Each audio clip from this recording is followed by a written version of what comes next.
Assalamualaikum warahmatullahi wabarakatuh. Apa kabar anak-anak?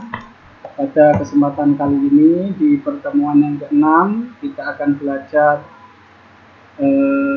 terkait mata pelajaran administrasi umum, di mana pada kesempatan kali ini kita lanjut ke materi KD 3.5 dan 4.5 mengenai memahami fungsi-fungsi manajemen dan mengklasifikasikan fungsi-fungsi manajemen.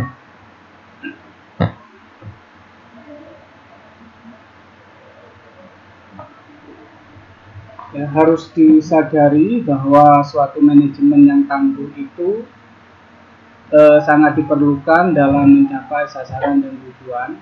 Betapa pentingnya peranan manajemen akan jelas terlihat bahwa salah satu jurang pemisah organisasi yang sudah maju dengan organisasi yang sedang berkembang itu adalah manajemen.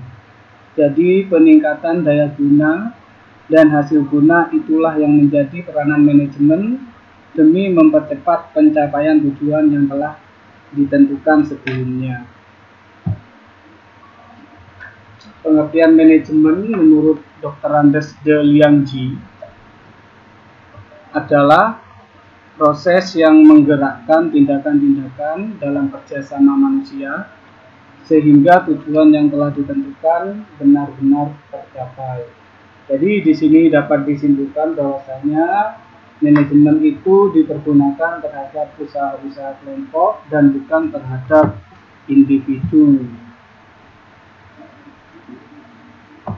Manajemen di sini pada dasarnya berfungsi untuk melakukan kegiatan-kegiatan yang perlu dalam rangka pencapaian tujuan yang telah ditentukan terlebih dahulu.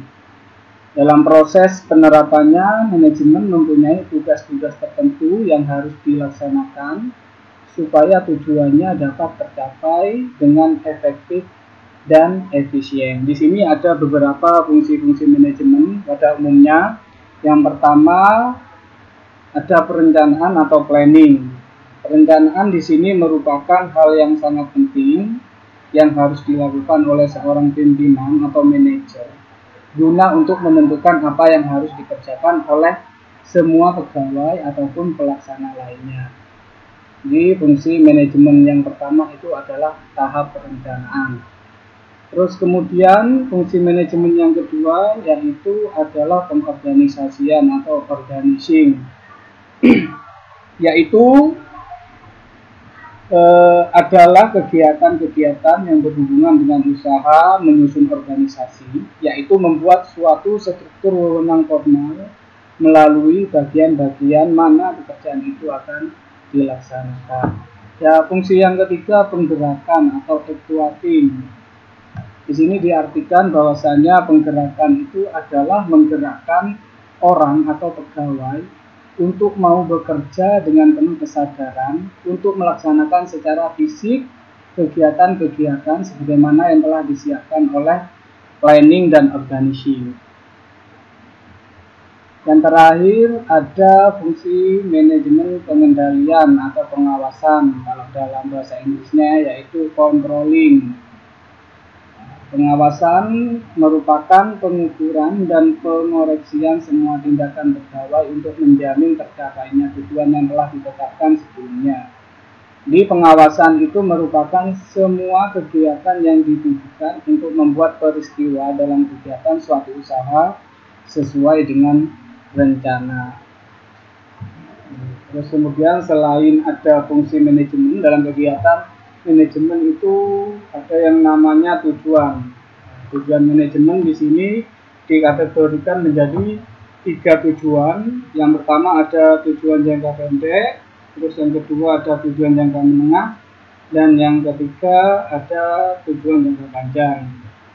Untuk tujuan jangka pendek itu meliputi tujuan tugas, tujuan pekerjaan, dan tujuan gerak. Berikutnya tujuan jangka menengah meliputi tujuan pemasaran, tujuan produksi, tujuan keuangan, dan lain-lain. Yang terakhir berkaitan dengan tujuan jangka panjang, yaitu meliputi pencarian tenaga kerja dan juga penyediaan beberapa lapangan kerja. Itu merupakan tujuan manajemen yang dikategorikan dalam 3 tujuan, yaitu ada tujuan jangka pendek, tujuan jangka menengah, dan tujuan jangka panjang. Kemudian yang kegiatan manajemen itu ada ruang lingkup manajemen. Ruang lingkup manajemen dibagi menjadi dua, ada ruang lingkup lingkungan eksternal atau luar dan lingkungan internal atau dalam. Lingkungan eksternal dibagi menjadi dua, ada lingkungan umum dan lingkungan khusus. Demikian lingkungan internal biasanya berupa manusia, finansial, fasilitas fisik, teknologi, dan sistem nilai budaya perusahaan atau organisasi. Nah, menurut Henry Fayol, prinsip manajemen itu harus bersifat lentur. Di sini maksudnya perlu untuk dipertimbangkan sesuai dengan situasi maupun kondisi yang khusus dan berubah-ubah. Dan Henry Fayol di sini menjabarkan bahwasanya dalam prinsip manajemen itu ada 14 prinsip.